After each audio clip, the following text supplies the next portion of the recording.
MTV news Kannada ವಾಹಿನಿಗೆ ಸ್ವಾಗತ.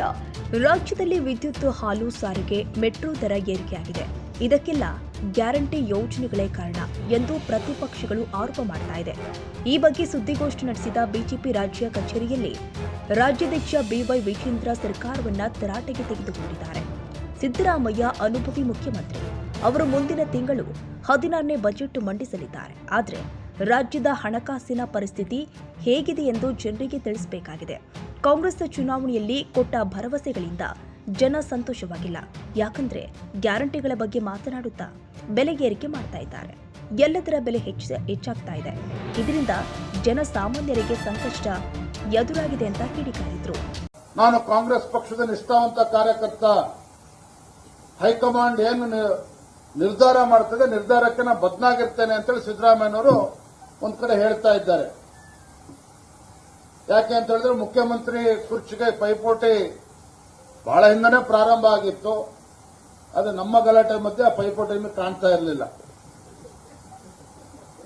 ಆದ್ರೆ ಈಗ ಅವರ ಪೈಪೋಟಿ ಭರ್ಜರಿಯಾಗಿ ನಡೀತಾ ಇದೆ.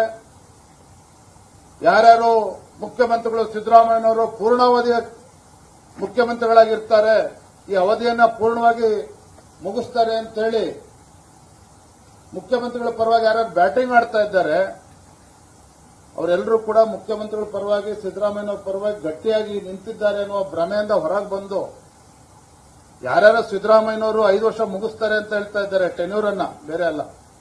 ಅವರೆಲ್ಲರೂ ಕೂಡ ಮುಖ್ಯಮಂತ್ರಿಗಳ ಆಕಾಂಕ್ಷಿಗಳು, ಸಿಎಂ ಆಸ್ಪಿರೆಂಟ್ಸ್. ಅವರೇ ಇವತ್ತು ಮುಖ್ಯಮಂತ್ರಿಗಳು ಸಿದ್ದರಾಮಯ್ಯನವರು ತಮ್ಮ ಅವಧಿಯನ್ನ ಪೂರ್ಣ ಮಾಡ್ತಾರೆ ಅಂತೇಳಿ ಬೆಂಬಲ ಹೇಳಿಕೆಯನ್ನ ನೀಡ್ತಾ ಇರ್ತಕ್ಕಂಥದ್ದು. ಹಾಗಾಗಿ ಒಂದ್ ಕಡೆ ಹೇಳ್ತಾ ಇದ್ದಾರೆ ಸಿದ್ದರಾಮಯ್ಯನವರು, ಹೈಕಮಾಂಡ್ ಇಸ್ ಸುಪ್ರೀಂ.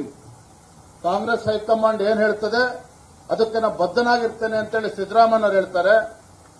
ಮತ್ತೊಂದು ಕಡೆ ಸಿದ್ದರಾಮಯ್ಯನವರ ಬೆಂಬಲಿಗರು ದೆಹಲಿಗೆ ಹೋಗಿ ಕಾಂಗ್ರೆಸ್ ಹೈಕಮಾಂಡ್ಗೆ ಎಚ್ಚರಿಕೆಯನ್ನು ನೀಡಿದ್ದಾರೆ. ನಮ್ಮ ಮಾತುಗಳನ್ನ ಕೇಳದೆ ಹೋದರೆ, ಅಂದ್ರೆ ಸಿದ್ದರಾಮಯ್ಯನವರ ಬೆಂಬಲಿಗರ ಮಾತನ್ನ ಕೇಳದೆ ಹೋದರೆ ನಮ್ಮ ದಾರಿ ನಮಗೆ ಅನ್ನುವ ಸಂದೇಶವನ್ನ ಅವರ ಪಕ್ಷದ ಹೈಕಮಾಂಡ್ಗೆ ನೀಡಿ ಬಂದಿದ್ದಾರೆ.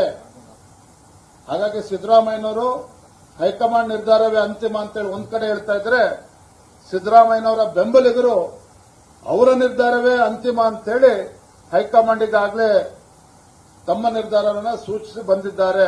ಒಟ್ಟಾರೆಯಾಗಿ ಮುಂದಿನ ಕೆಲವು ತಿಂಗಳುಗಳು ರಾಜ್ಯದಲ್ಲಿ ಬಹಳ ಕ್ಷಿಪ್ರ ರಾಜಕೀಯ ಬೆಳವಣಿಗೆಗಳು ನಡೀತಕ್ಕಂಥದ್ದು, ಬಹಳ ನಿಶ್ಚಯವಾಗಿ ನಡೀತದೆ ಅಂತಕ್ಕಂಥದ್ದು ಗೋಚರ ಆಗ್ತಾ ಇದೆ.